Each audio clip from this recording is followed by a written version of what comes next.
What's up, everyone? Welcome to another episode of our show. Orange County made the trip out to Texas this past week, and although they did not pick up the full 3 points, they come home with 1 point against a very good team at home in San Antonio. And hey, what else can we say? The game was on KCAL. That was awesome. How many of y'all were watching that? I hope you were on KCAL and not the ESPN Plus stream. Let's talk about all this fun stuff, and we'll get into this right now. Welcome to the Podcast of Champions. This is the Orange and Black Soccer Cast.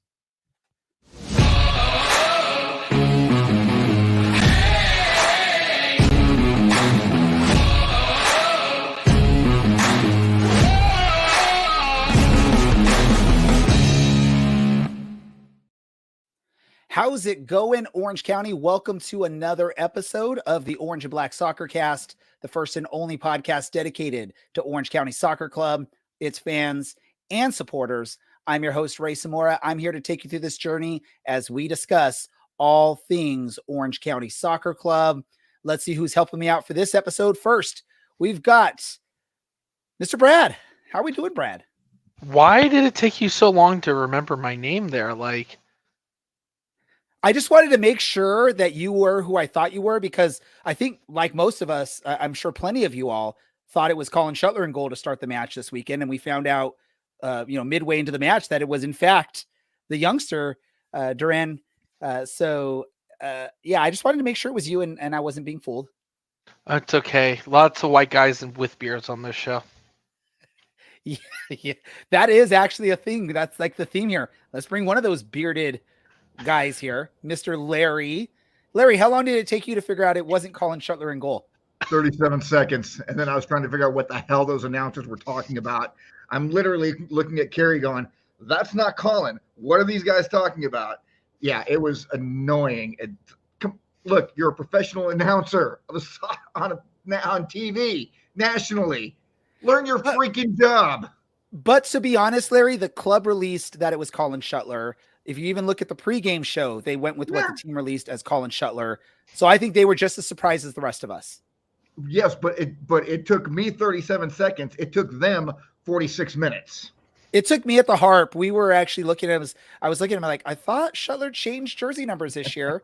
and yeah, so yeah, someone's Carlos is calling me out that it took me a while too. We were debating it for a while. I thought he was number 1, and then I see number 20. I'm like, wait, Shuttler's 20 again? But hey, let's talk about this. We got more people to introduce. Let's bring on Mr. DK, one of the writers. And how long did it take you, DK, to realize it was not Shuttler in goal? Well, unfortunately, I actually wasn't able to start the game live because I had plans that stopped me from. So I found out on Discord when everybody else was freaking out, saying, where's Shuttler?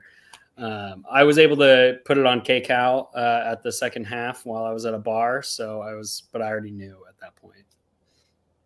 Yeah, it was very interesting because, they were talking about Shuttler for that whole first half of the match. But let's give props to the broadcast on KCAL.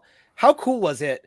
And we'll skip Brad on this question because obviously he's not local, doesn't get KCAL. But how cool was it to be able to go and either from your couch or go to a local bar, restaurant, wherever, and say, hey, can you put it on Channel 9 for me so I can watch the game? Larry, how cool was that for you? I honestly, I'm not in on that conversation. I watched it from home. I do not have cable, so I cannot watch KCAL 9. I watched it on ESPN Plus with the San Antonio Homer announcers who had no clue what the hell they were talking about. Have I mentioned that they made me unhappy? And I'm skipping you, Larry. I'm skipping you. I want to hear about KCAL. DK, you got to at least watch the second half on KCAL. How did that feel to be able to do that?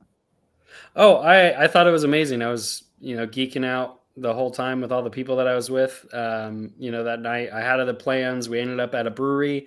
They had a TV, and I just went up to the bartender and asked him to put on KCAL, and he obliged. So it was a great way for me to be able to watch the second half, regardless of my plans, being anywhere in Orange County area. So that was amazing. And I was super stoked to get to catch that second half. And we learned if you watch, there was people even talked about watching it like in downtown LA at a pool hall. We were watching it. I was at the watch party at the Harp. The Harp is awesome because they had it set up to stream the ESPN on 2 of the TVs out on the patio. I got in there. I talked to the owner. I said, hey, is there any way we can get it on Channel 9 because the game will be on Channel 9 today. And he seemed really stoked because it's a lot easier for him to put it on Channel 9. He was able to get it on all the TVs, plus have it on the sound blaring. So that was really cool to see as well. So this is going to be awesome as long as people keep tuning in to watch the matches on KCAL 9 when they're good. And the good thing is it's for the away matches right here. A lot of the time with the Bally Sports stuff, it was home matches that they were streaming on Bally Sports, which, we're all at the stadium. There's not as many of us watching. So the fact that it's a good away match on KCAL and without having to listen to those San Antonio announcers that Larry was tortured with for the match. And apparently, rumor is they mentioned our podcast on the stream, which was pretty cool on KCAL. I didn't get to hear it, or I didn't hear it myself, but rumor was circulating that was in fact something that did happen. So pretty cool. Yeah, producer Andy is going to chime in really quick. Go for it. Yeah, on the mention of us getting a shout out, there was a moment, and I don't remember exactly when it was, but it's David Gascon, I think is how you say his last name. He mentioned, hey, Orange and Black Soccer Cast, they're posting a bunch of pictures of people watching on he said Twitter, but whatever that bird app's called now. And then he also mentioned that we were watching it at the Harp. I was not at the Harp. I was at a local restaurant. And it was exactly as you described. I walked in. I said, hey, can you put on Channel 9? It took them a few minutes because, they're overworked. But then I sat there and ate my hamburger and watched it just like a normal person, not a soccer sicko. Yeah. It was really cool. I like that experience. Larry, you said you weren't a fan of the San Antonio announcers. Was there anything specific you didn't like, or was it just the whole shebang? It was just, listen, I'm a sports fan. I'm a hometown sports fan. When Victor Rojas was the announcer, the play-by-play guy for the Angels, the guy lived 10 minutes away from me. I knew him personally. And he was, he was a little bit of an Angels homer, but he knew his stuff. And it wasn't just all about how wonderful the Angels were. He talked about the other guys on the other team, and he had a clue as to what the hell he was talking about. And these people that they had in San Antonio, even Carrie, who, again, she doesn't really know a whole lot about soccer. Even she's sitting here going, God, they are horrible. They were illogical with what they were saying. They couldn't figure out who the goalkeeper was. They kept putting the camera onto Duran, and they kept saying Shuttler. Never mind that they don't look anything alike. Duran looks like he's 17, without question. Colin Shuttler is obviously 25 years old. And then, even at one point they got the back of the jersey, and it said Farid, however you say his name. I'm going to apologize to you, Duran. I need to learn how to say your name properly. And they still were saying Shuttler. It's like, come on, guys, figure it out. It was just the whole game. They were really annoying, and they were just such homers. And it's never enjoyable to watch a game with just straight up homers as your announcers. Be professional. Hey, but regardless of how you're watching it, there was actually a match played on the pitch. Let's talk about that match in San Antonio. Orange County on the road in San Antonio. A 0-0 draw, but I think, like our old friend Alan used to say, a point on the road, you can come away feeling at least somewhat victorious, and especially when it's against a tough team like San Antonio, who I believe Harry was telling us last week have scored 2 goals in all of their home matches this season, and were able to go in and get a shutout with the 17-year-old goalkeeper. Some questionable maybe calls here and there, but that happens all the time. I'm not going to gripe too much about that. And Orange County had some opportunities, albeit a few, but they had some opportunities. Thoughts, Brad, since we haven't heard from you for a while, thoughts on this match and the performance from Orange County, and did they deserve the result they got with a 0-0 draw there? If you told me last week Orange County would draw with San Antonio given the form we've been in, I would have been a little disappointed. Looking at this game, San Antonio clearly had a plan to not allow Orange County to do anything in the final third. It's where we've been struggling all season. They played physical, although I think Mitchell Tainter got away with even the San Antonio homers were saying Tainter got away with a red in that 30-minute-ish moment in the game. You know, a little disappointed with our substitution players this game. I really would have liked to see a lot more. I'm going to point out Ethan Zubak. I really think he's a talented player, but when he's coming on the field, please excuse the dog. When he's coming on the field, he's kind of giving a little bit of half effort. There's a shot opportunity that he has early into his on-field debut, and he gets the ball. One touch, he would have been at a really good spot, but he kind of just chips it a little, right at the keeper, and it was the easiest save for him. I really do think our offense is better than how they played this game. Our defense still is absolutely phenomenal, and with Fari in the net, he made some really good, quick saves that you would have thought it was just Shuttler, just like the announcers did. There's one save early in the second half where San Antonio chips the ball into the box, player misses the header, and Fari has to do a body contorting cat-like reflexes to even make the save in the first place. So man of the match for me is Dylan Fari, hands down. Larry, your thoughts on this match and the performance from the team, and who was your standout performer? Pulled a Brad. He pulled a Brad. I never do that. That was totally intentional. I wanted to make sure my dog wasn't barking. Oh wait, I don't have any dogs. I have cats. I think that I said this on our Discord server. Ashton Miles is a boy playing like a fully grown man. He has been absolutely stellar. Listen, I love Marcus Nakem. He's a fantastic player. Honestly, with the way that Ashton has been playing, Marcus hasn't missed that much. It will be great to get him back. Don't get me wrong. It'd be great to get him back. But I think Ashton was just terrific for the entire game. He stood up to every challenge that came at him, had a couple of great tackles early on. Here's the thing about this team right now. 0-0 against San Antonio. At San Antonio, we come out with a result. We go to Sacramento. We come out with a result with a substantially weakened by injuries team. And we are still getting results and getting wins across the board. USL Championship should be really terrified when everybody on this team gets healthy. Come June, July, August, when we've got a fully healthy squad, nothing's going to stop this team. I actually predicted that we would lose this game 2-0.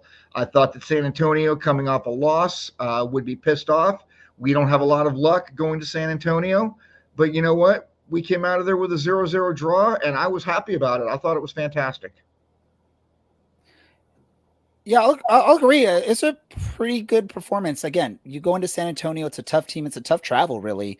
And you get at least a result, 1 point on the road. That's really, really cool to see. DK, I'm going to jump to you. And first of all, before I ask you for your tactical analysis of what happened in this match, can we just give you props? I mean, you're getting props on socials for your excellent writing that you're doing for our website. So for those of you that only listen to the podcast or only watch us when we do our live shows, go check out what DK is providing. His analysis of matches. He's doing really good, and he's actually getting love from people that aren't really us on that. So DK, your thoughts on this match? Well, thank you so much, Ray, for the shout out there. I really appreciate it. I do try to work hard on those post-match reviews, and I was able to watch the game in full on Sunday just to write that article and to analyze the team a little bit. And I mean, I think what we can look at with this squad and the coaching and the tactics that we've had so far is that the adaptability of this team has been just astonishing so far. We can criticize the offense. There might be, need to be a little bit more clinical in the final third, but man, what we've been doing with so many changes to the starting lineup, like every game this season, we have seen a change to the starting lineup. We haven't had consistency yet due to injuries, due to whatever one might be. And at least 2 of these matches, we found out that they happened last minute. And for the team to be able to adjust to last minute changes like that, I think is a testament to how strong this team can be throughout the rest of the season. I think something that we do phenomenal, especially in the last few games, but I think the biggest highlight of this match was just our midfield play. Watching the passing between the team, we weren't relying on those long passes that we kind of saw in the first couple of games this season. It was all midfield buildup, which was just fantastic to see. Kyle Scott, Cameron Dunbar, Kevin Partita were passing all around each other. Of course, we wish that we could have gotten a goal there, but as has been mentioned many times already on the podcast tonight, winning in San Antonio is a really big feat. I don't think they've had a loss at home in a couple of years. Well, maybe like one or two in a couple of years. So getting a draw out of this match, and not only a draw, but a shutout, 0-0, I think is a testament to how strong this team is, to how strong Morten Carlson's tactics are, and the adaptability that this squad can pull out week in and week out. Yeah, no, I agree with that. And it's been nice to see, because I think in past seasons, there may be a little bit of, lack of being adaptable from some of our managers. And it's nice to see someone like Morten Carlson making tactical changes and actually making lineup changes. I feel like in the past, because Ethan was our starter to start the season up there at the striker position. And I feel like in the past, we might have gone 10 to 15 games before we decide to make a change. And the fact that Morten's willing to make a change and maybe insert Thomas Among in those spots early on is great. One last thing I want to talk about this match, and I know I mentioned I didn't really want to bash the refs, but I felt there was some really poor calls, and I actually just have a question I want to learn. So either you all or people listening, or just teach me. We were having a discussion at the Harp, and there was the call where Ashton Miles makes a slide tackle on what was going to be a breakaway. He's hands firmly on the ground, and his arm comes into play with that ball.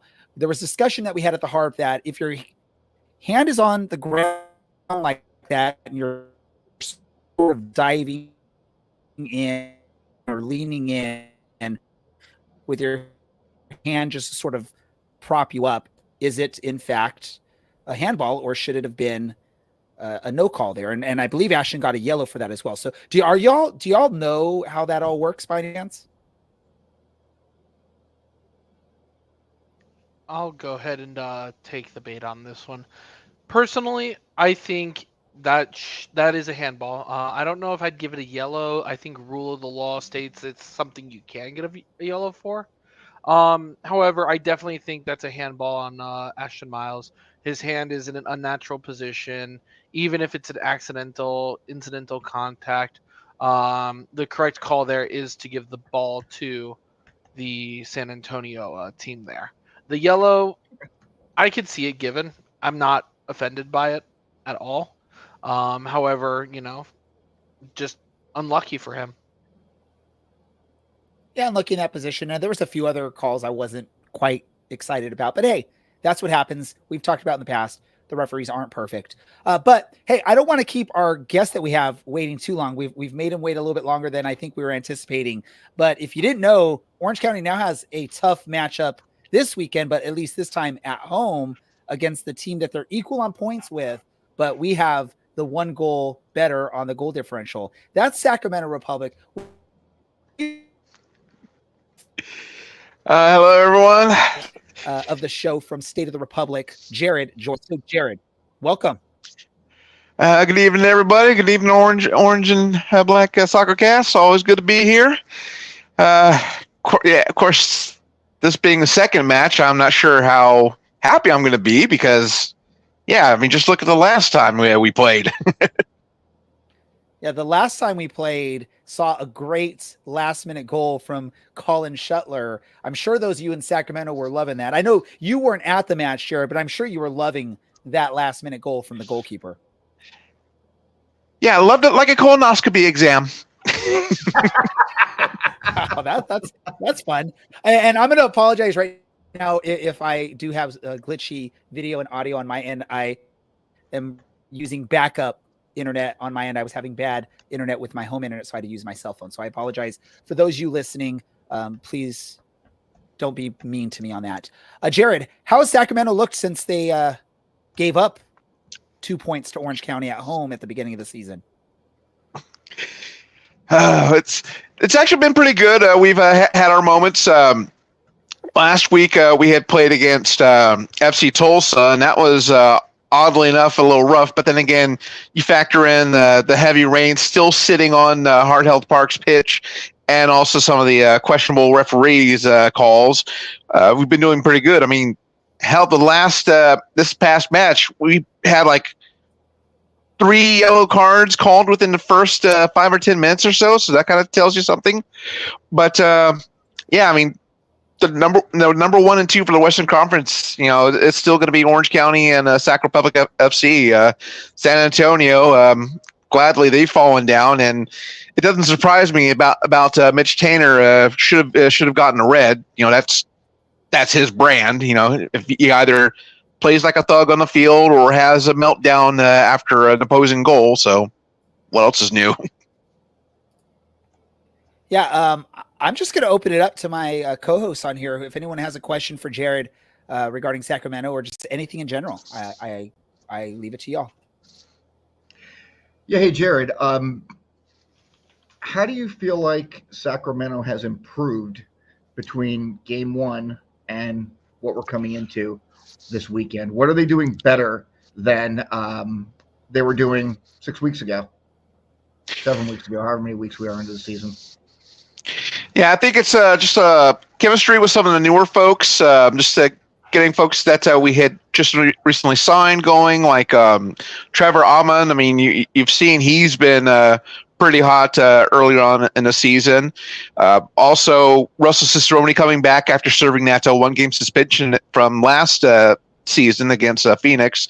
The two of them have been working real good as far as communication and getting one open. We did unfortunately had to say goodbye to one of our players because of injury. But in his place, we actually have taken advantage of our partnership with Huddersfield Town AFC, which our owner owns. So name is Kieran Phillips. Some of the things I've seen about him so far, I mean, it sounds like he could definitely sharpen his skills here in the U.S. Whether he'll actually see the pitch this Saturday, that's left to be seen. But yeah, I think as far as since the season opener against Orange County, we've just gotten better. We've had some close shaves, but we're just managing to keep up as we can.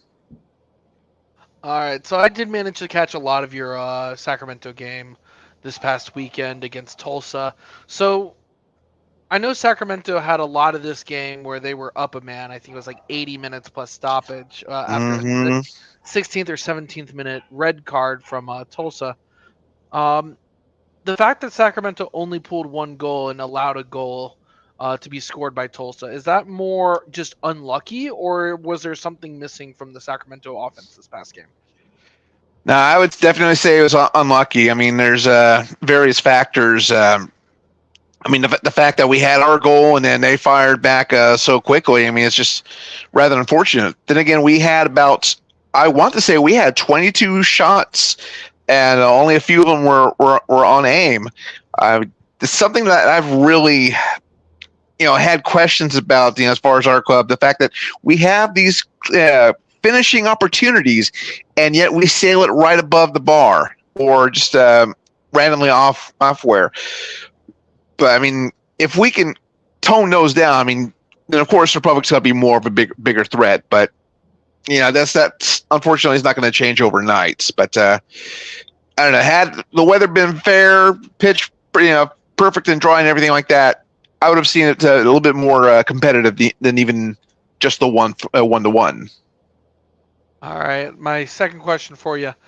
Obviously, this is the second time we get to talk, and we're only going into 7 games into the season, knowing that Orange County and Sacramento have been on the top this whole time. What are your thoughts on the scheduling there? Is this a matchup that you're happy to be getting out of the way on the road to Orange County and finishing up the home and away so early? Or would you rather have the season go a little bit longer before meeting up again? To be honest, given last year's results, I know it sounds a little cruel or whatever, but I'm kind of happy we're finishing the series this early because that gives us time to take and I know it's going to sound odd, but not less challenging, but less frustrating matches. I mean, of course, we still haven't even played San Antonio yet. Las Vegas is looking freakishly good, so that's going to be a challenge. I mean, unfortunately, I remember the last time I bet on Republic FC against Las Vegas and didn't turn out so well. But no, I mean, it would be great to get Orange County played with, especially with that particular date format, which is a little favorite of mine. But no, I mean, it's great to knock out the Californian series as we can. That way we can focus on trying to shore up the rest of our Eastern Conference schedule. I mean, we're going all the way to Rhode Island in a couple of weeks, so that's going to be a bit of a strain. All right, my last question for you. USL Championship has you at the number 2 power rankings in the league. Is that fair, too high, or too low? No, that sounds about right. I mean, we could definitely improve on some things, but compared to some years past, it sounds about right for us. So, would be nice to get back up into number 1, but that involves finishing our shots.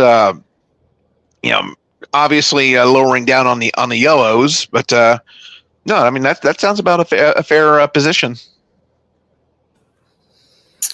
All right, Jared. Just speaking, since you'll be coming down to Orange County this time, and I haven't been able to watch too many Sacramento games this season yet. How is your guys' away form currently? And is there generally a focus in the style of play that you've noticed in regards to really trying to attack early, be offensively strong, or hold the defense line well to prevent the home team from necessarily getting an early lead? I would usually say we'd want to attack early because in the past we've if we've scored early enough, we usually try to ride the wave, so to speak. But I don't think we can really even try anything with that because I've noticed the first halves, go in our favor, and then second half we just kind of start slacking off. I mean, thankfully we've had some saving graces, but I don't know. I would say we'd want to try to score early and just put the foot on the gas as we can. Definitely. And I don't know if you've been able to watch too many Orange County games, but is there anything that you are worried about in regard to Sacramento coming to Orange County, anything that could prevent your club from stealing some points in our hometown? Well, first of all, there's the goalkeeper that, I'm still spouting Italian profanities over from the first game. But, as long as you got an Orlowski on the pitch, that's always going to be trouble for us. But, I mean, it's a well-even breadth of talent that Orange County has. That's why they're maintaining as high as they can. I mean, I still say it's frustrating to play against Orange County, but at least this is the second match. More than likely, we'll probably end up meeting in October or November. Here's the interesting thing with this these early matches between Orange County and Sacramento is if and or when they meet in the playoffs, it's going to be completely two different teams than what they have experienced playing in this early part of the season. So there'll be very little tactical you'll be able to take from the early matches against each other in the season and utilize that in the playoffs, which is going to be very interesting for these two teams. I was just looking as y'all were talking to, I'm looking at statistically, these are two of the better defensive teams early on in the season. I believe the only team that's given up less goals than these two teams is Detroit City, but Detroit City has played two less matches than Orange County and Sacramento. So right now, Sacramento and Orange County are looking like the toughest defenses in the league early on. Now, obviously, it's very small numbers, but that's showing that this is probably going to be another defensive battle. Orange County has been tested in those on the road against the San Antonio. They came from behind in Sacramento in a really tough battle there. How confident are you with Sacramento coming down to Orange County. Are you confident enough to feel like Sacramento should be able to get 3 points? Or are you of the mind they probably will get one at best, if not anything? Well, on this past weekend's episode of State of the Republic podcast, I actually predicted a 1-1 tie. The first game, I predicted, if I remember correctly, that Republic would have gotten smoked, but ended up being tied there as well. So I'm thinking 1-1. But once again, it's going to be another slugfest. I mean, we could see another goalkeeper goal. I'm not sure which team. Really, it just remains to be seen what all is going to happen. But there's not going to be any slow moments in this match as far as between Sacramento and Orange County down in Irvine. And then also, just to kind of piggyback on the Detroit comments, I mean, there's 2 reasons why Detroit is doing so good so far. I mean, 2 of them being Carlos Saldana, who was our backup to Danny Vitiello in net, and then also their coach Danny Dicchio. He was assistant coach for Republic FC for quite a few years, so maybe that might be lending as to why Detroit City is doing so excellent so far. I mean, 3 goals, Or it in could 4 be they matches haven't is played not, anybody. bad, but yeah. Just so you know, friend of the show Eli Lesser is saying that Orange County will be number 1 when it counts. So just so you know, you can enjoy where you're at right now or where you'll be sometime in the midseason. But I trust this Eli guy. He seems like he knows what he's talking about when it comes to the sport. We'll see.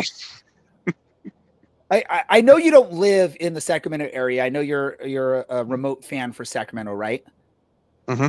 Yep, but born and raised in Sacramento.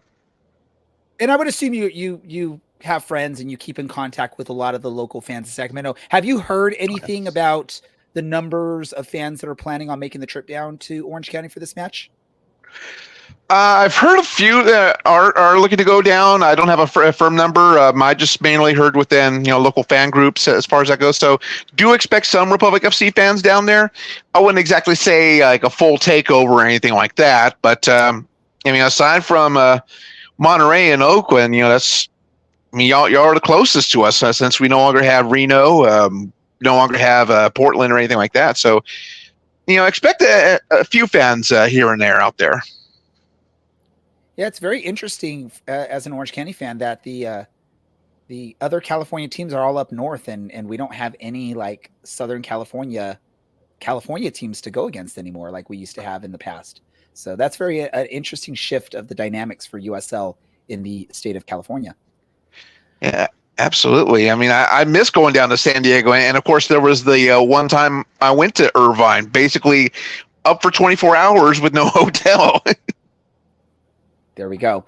Let's do this really quick. I'm going to hand it off to Brad because you mentioned what your prediction is for this match, Jared, but we got to figure out what our predictions are going to be for this match as well. And we have a little game that we like to play. Jared, you're welcome to join in on this, even though you probably haven't done much on this, but this is open to whoever wants to give a prediction and see how well you do for the season. Obviously, it's Orange County based predictions, but you can take your guesses.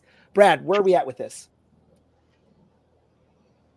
So far this season, if our lovely producer pulls up the graph, it looks to be like we have some people starting to pull away.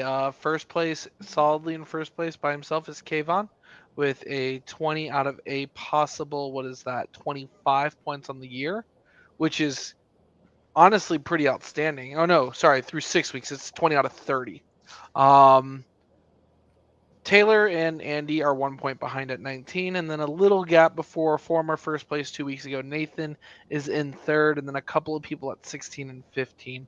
But you can see on the graph there is a big distribution starting to take place between the people who have gotten the most predictions correct and some of the people who are either lagging behind on making good predictions, like myself, or those who aren't getting their predictions in every week like Ray, even though we are 1 point apart.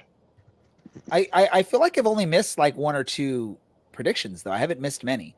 And I will say that, Brad, I use you as kind of an easy punching bag on that regard. You've actually done a lot better this year than you have in years prior.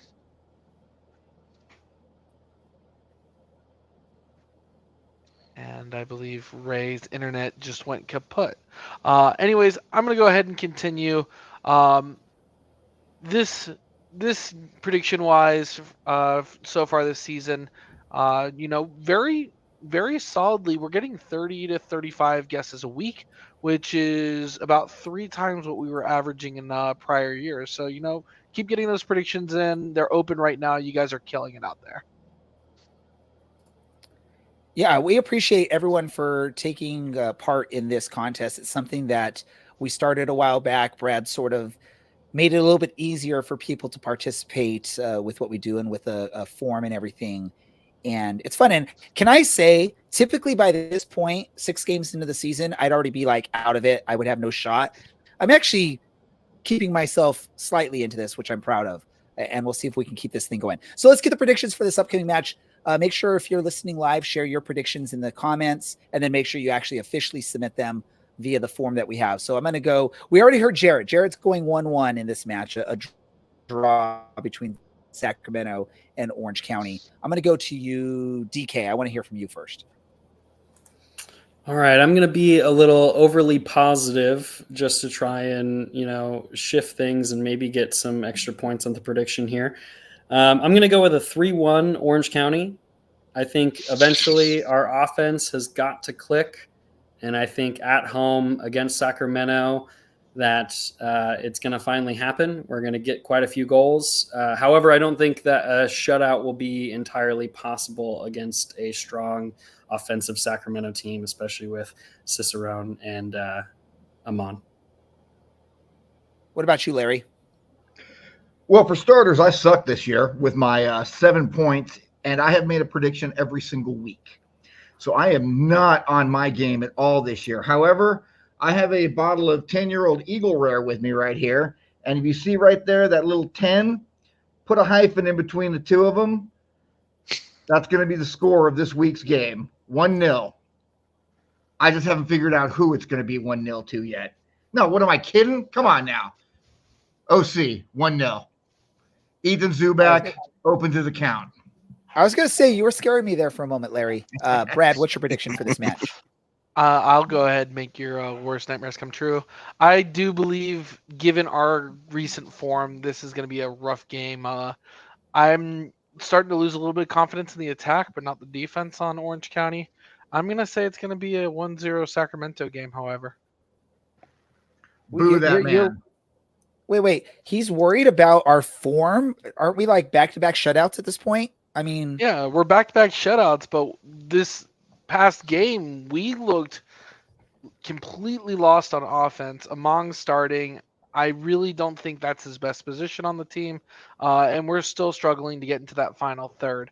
I feel a lot of our goals this season have been either lucky or just really well play through the midfield that catching a mistake on the opposite team.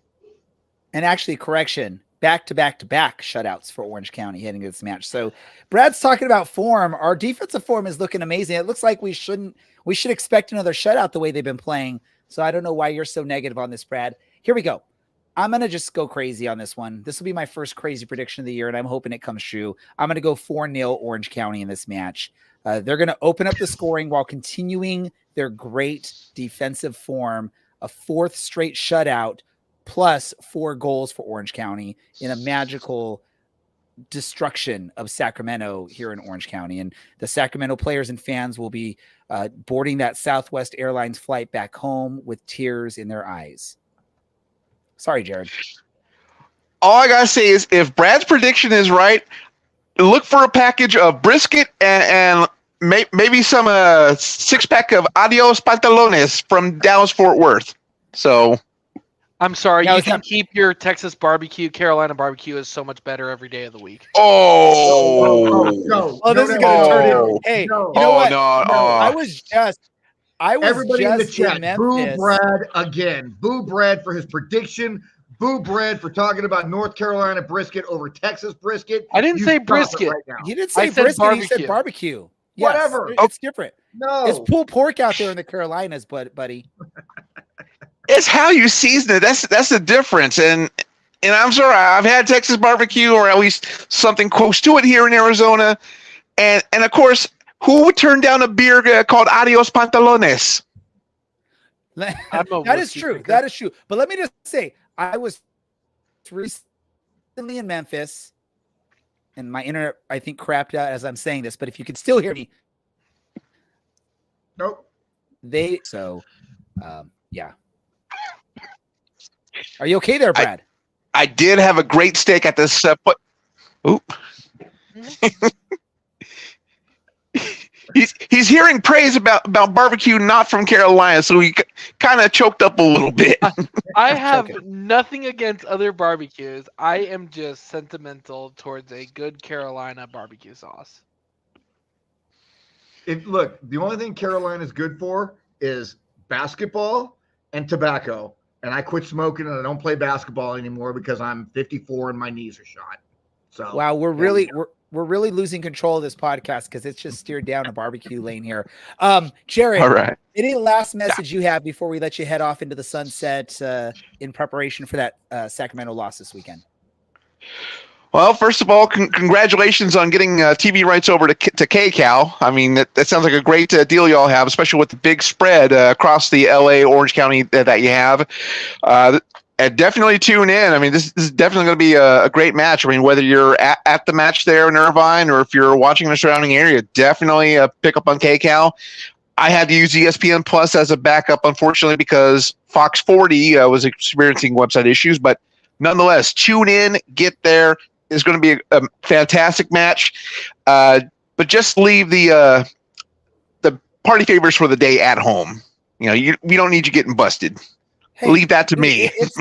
It's going to be a party at the Champ. If you didn't know, it's Gnarly's birthday party celebration. He's going to invite some of his other mascot friends there. And again, we were chatting about this at the Harp. I wonder if the club realized what day they were planning this party for Gnarly, knowing, you know, what Gnarly looks like and everything. I mean, it totally makes sense in my eyes, but who knows?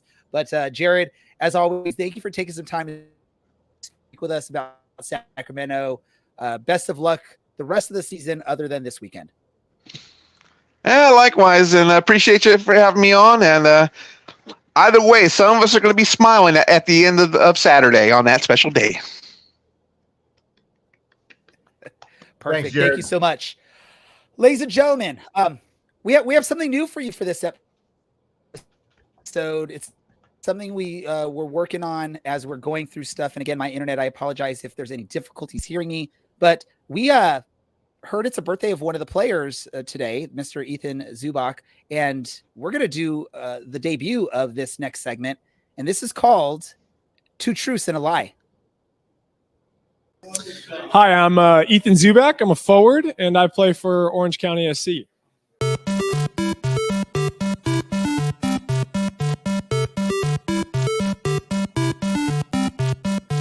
I have scored a goal in the USL 10 seconds into the game. I am a UCLA Bruin. And I have 6 brothers.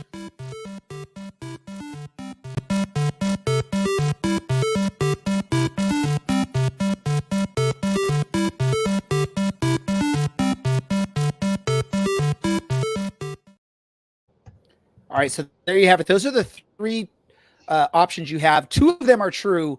1 is a lie. So you have a week to figure out which one is the lie. We'll reveal the answer next week of which one is in fact Ethan Zubak's lie. I'm going to open up guesses to all y'all. I don't want any reasons for your guess because some of you may know stuff already, but I want to hear a guess, and I want to hear from you first, Larry. What's your guess on this? Which one is the lie? I think that C is the lie. Larry thinks it is C. All right. What about you, DK? I'm going to go with B. Brad, what do you think? I also am going to go with B. Perfect. I will say this. I shared this clip with my family before we went live on the air.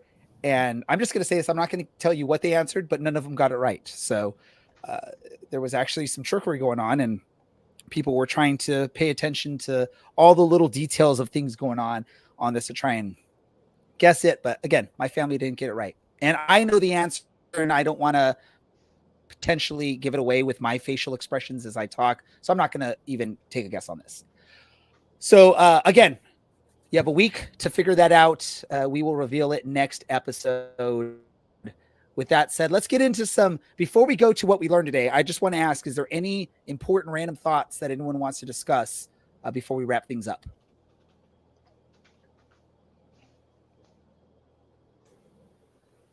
You know Brad, what? Larry, DK, anything? Yeah, I have a random thought. I'm gonna go back to sharing some vinyl.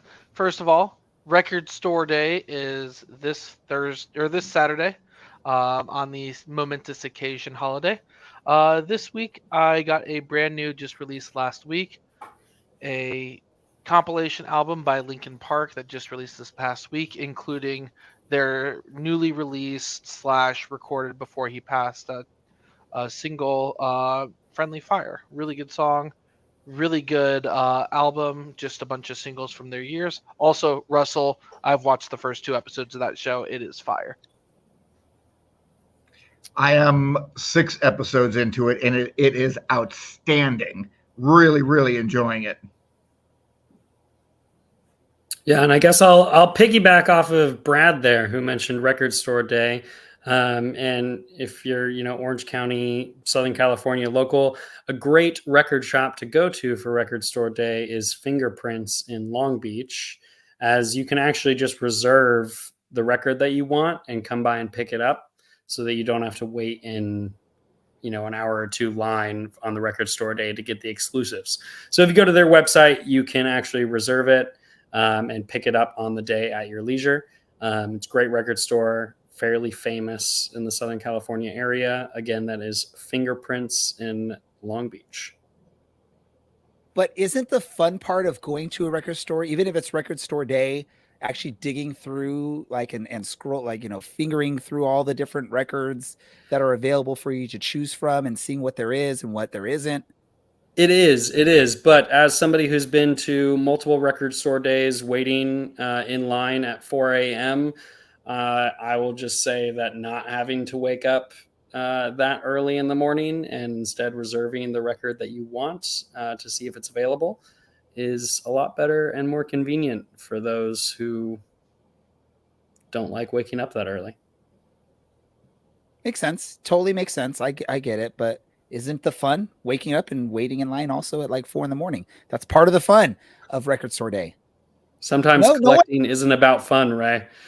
You don't know how serious collecting gets, No one likes to go stand out in front of the store for 4 hours waiting for it to open. I used to when I was 24, yeah, definitely. But now that I'm guys, it is 2024. I have 2 words for you: Spotify. But the Record Day releases are not available on streaming apps. The last time I waited outside of a record store for anything was in 1997, and it was for Aerosmith tickets. Okay? But if you want those special releases that are specifically for Record Store Day, you have to go into the physical store and buy a physical record LP to be able to listen to that. Physical media is not dead there, Larry. Physical media is not dead. Yes, it is. It is. Well, there we go. It's Ladies and gentlemen, it's not going to come back. This is going to wrap things up for us. But before we wrap it up, we got to figure out what we all learned today. So I'm going to go to you first, Larry. What did you learn today? I learned that the second cat that Carrie and I got that was supposed to be mine loves her and not me. And it really kind of has me a little bit pissed off and sad. All right, Larry, what did you learn on this episode today?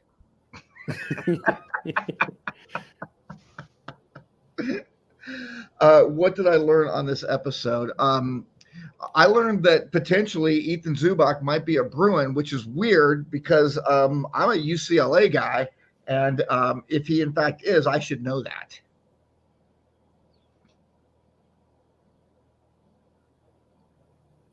And Ray is frozen. I'm just going to go ahead. What did you learn this week?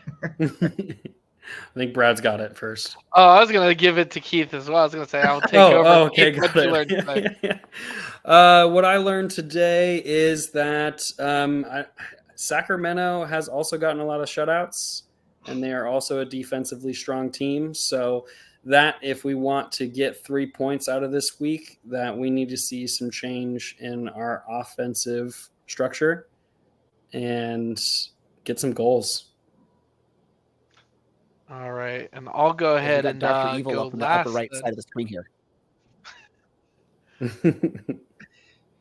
I learned this week that people's taste for what's the word I'm looking for? Announcing teams is vastly different than mine. I didn't think this past week's game for the San Antonio announcers they were that bad compared to some of the other ones that we've listened to, notably Memphis. However, clearly I'm just gonna go full full heel here, and say I didn't think they were that bad.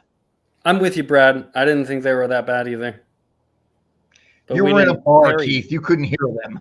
I watched the whole game on ESPN Plus on Sunday. They were not that bad. Well, hopefully y'all can hear me for what I learned, but in this episode, I did learn that apparently all y'all think your barbecue is the best barbecue in the world. Can't we all just get along? If you want brisket, go to Texas. If you want ribs, go to Memphis. If you want pulled pork, go to Carolina. There you go. That's how that all works. And that's the way barbecue works, and just live with it. I think the only thing we can agree on is hashtag Samora out. Ooh. Well, that's going to wrap things up for this episode. And you know what, Brad? You could say that. They tried to do that 2 episodes ago, and look what's happened. Where's Dylan and Taylor now? They have missed 2 straight episodes after hijacking this show. It doesn't work. This is my show, and y'all got to live with it. It's all of our show. I'm not claiming it to myself. Well, I want to thank everyone, especially our guest, Jared, for taking some time and messing around with us, even though we were off the rails at points. My co-host, Larry, Brad, DK, Brad's dog, who wanted to chime in earlier today. Also, producer Andy, and all of y'all that listened, commented, had fun with us. Thank you for doing so. This is the Orange and Black Soccer Cast. We are out.